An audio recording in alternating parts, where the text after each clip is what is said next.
پہلی بات تو یہ کہ جس طرح شوہر چاہتا ہے کہ اس کی بیوی اس کے سامنے بن سنور کے رہے، اسی طرح شوہر کو چاہیے کہ عورت کی فطری عادت کو مد نظر رکھتے ہوئے اپنے لباس وغیرہ کی صفائی کا خاص خیال رکھے، اور خاص طور پر حضور صلی اللہ علیہ وسلم نے صفائی کے بارے میں ارشاد فرمایا، تم اپنے کپڑوں کو دھوو اور اپنے بالوں کی اصلاح کرو اور مسواک کر کے زینت اور پاکی حاصل کرو، کیونکہ بنی اسرائیل ان چیزوں کا اہتمام نہیں کرتے تھے، اس لیے ان کی عورتوں نے بدکاری کی۔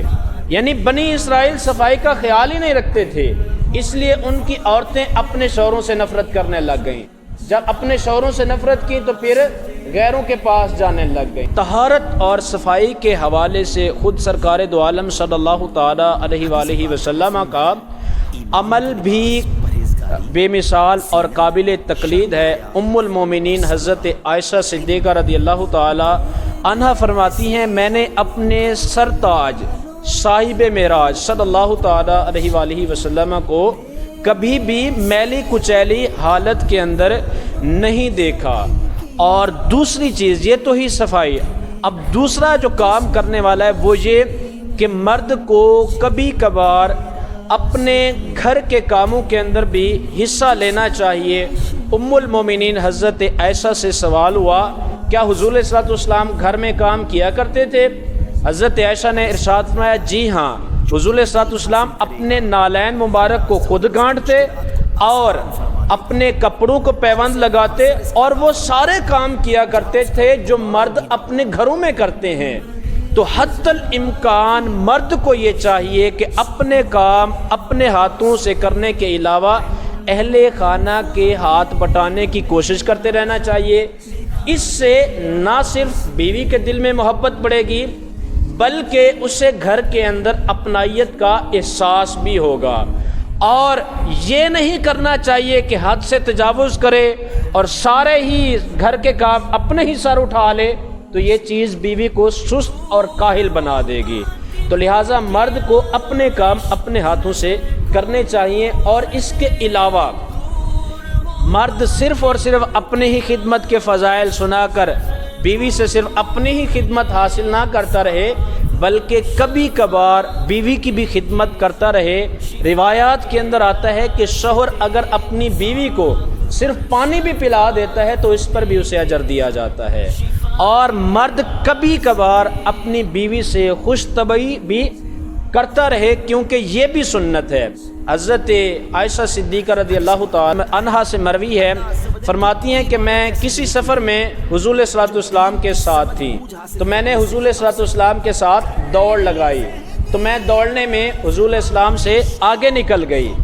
پھر جب میں ذرا کچھ بھاری ہو گئی تو حضور صلی اللہ علیہ وسلم نے میرے ساتھ دوڑ لگائی، تو پھر ہوا یوں، حضور صلی اللہ علیہ وسلم دوڑنے میں مجھ سے آگے بڑھ گئے۔ پھر ارشاد فرمایا، یہ اس جیت کا بدلہ ہے۔ یہ ہے اپنی ازواج پاک کے ساتھ اخلاق کا برتاؤ۔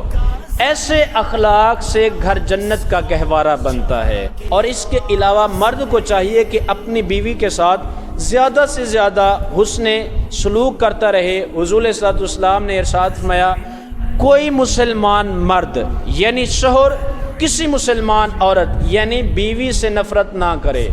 اگر اسے ایک عادت نہ پسند ہوگی تو اس کی دوسری عادت تو پسند ہوگی نا۔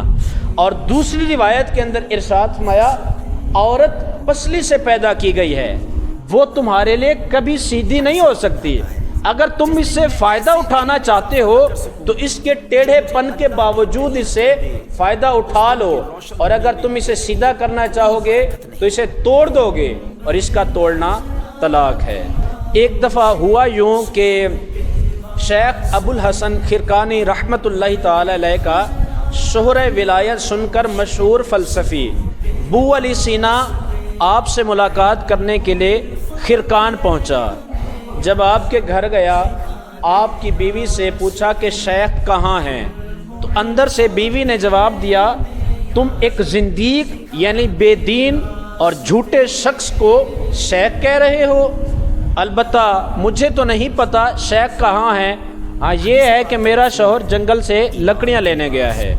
تو ابو علی سینا نے جب بیوی کی یہ باتیں سنی تو طرح طرح کے خیالات پیدا ہونے لگے کہ جب آپ کی بیوی ہی آپ کے بارے میں اس طرح کی بری باتیں کر رہی ہے، نہ معلوم آپ کا مرتبہ کیا ہے۔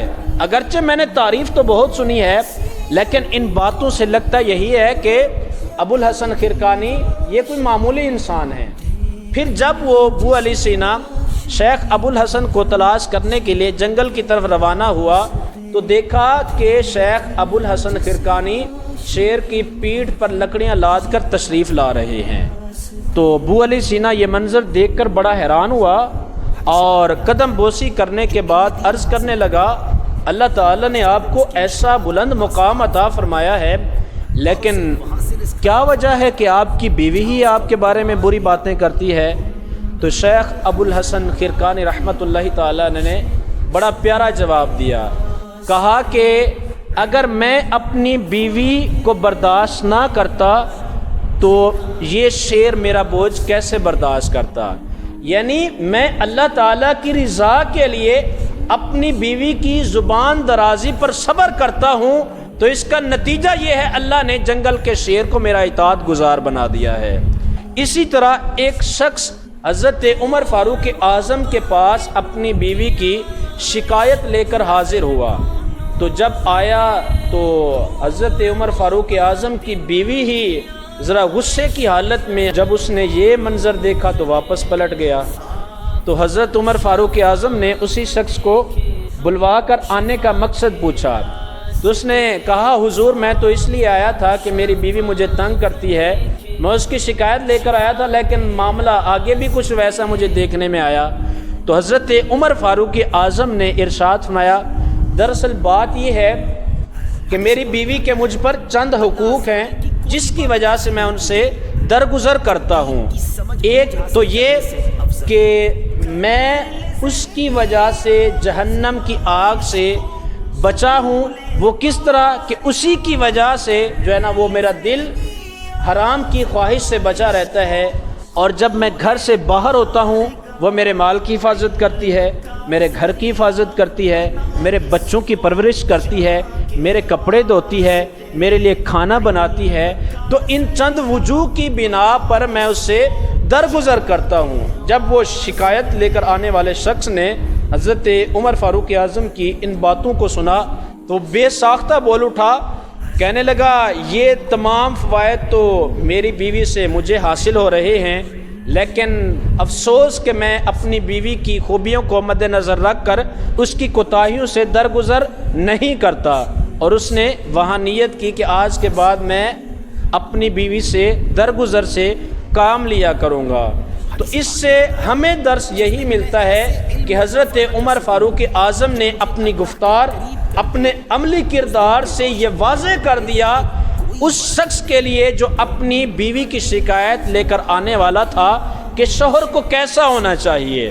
شوہر کو تحمل مزاج، وسیع ظرفی، بیوی کی خوبیوں کو مد نظر رکھ کر اس کی کوتاہیوں کو درگزر کرنے والا ہو۔ اگر اس کی ایک عادت بری ہے تو دوسری اس کی عادت اچھی ہوگی۔ لہٰذا اگر مرد ان چیزوں کا مظاہرہ کرے، ان خوبیوں کا حامل ہو جائے، تو گارنٹی کے ساتھ کہا جا سکتا ہے اس کا گھر جنت کا گہوارہ بن سکتا ہے۔